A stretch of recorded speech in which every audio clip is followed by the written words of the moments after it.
Okay, we're on the border of the Picayune Strand State Forest, which is behind the camera, and the Fakahatchee Strand Preserve State Park, which is behind me.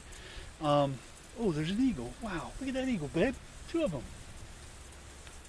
Holy cow.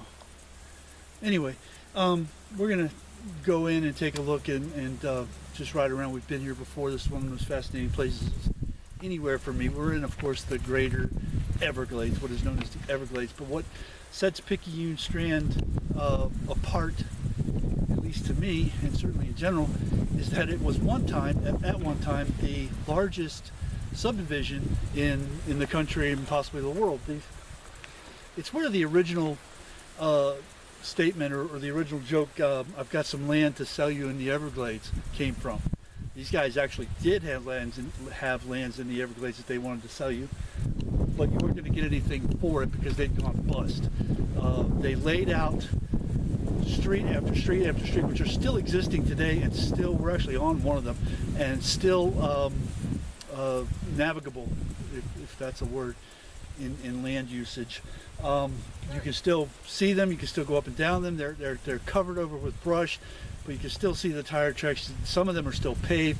Further over west of here, they are marked 87th Avenue, 91st Street, etc., or something like that.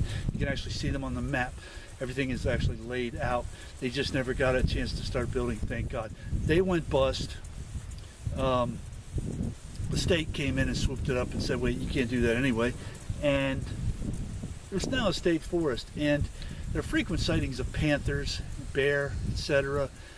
They've made it less accessible to vehicular traffic.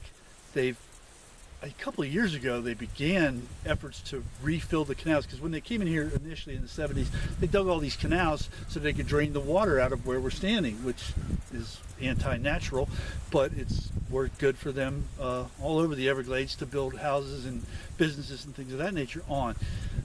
But they've started, my understanding is that they had started a couple of years ago to refill a lot of that in so that the natural flow would return.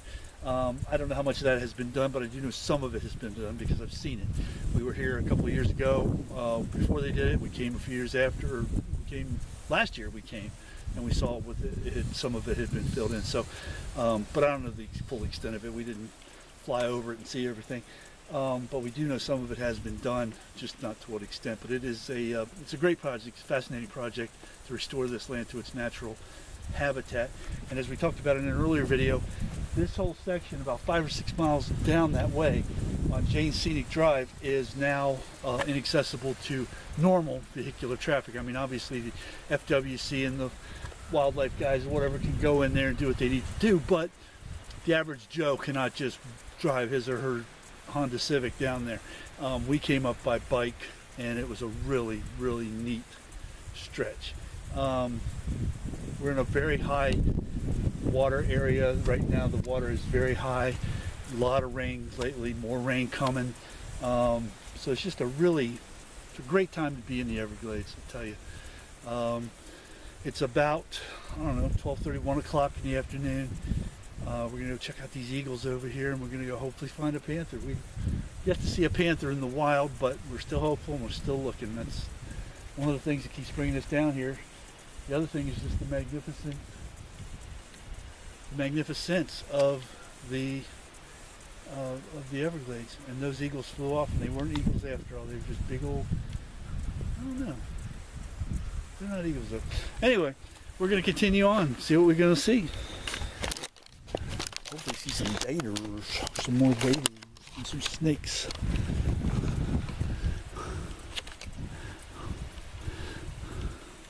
Here's my wonderful camera work at play again. John Collette, the worst cameraman to ever hold a camera.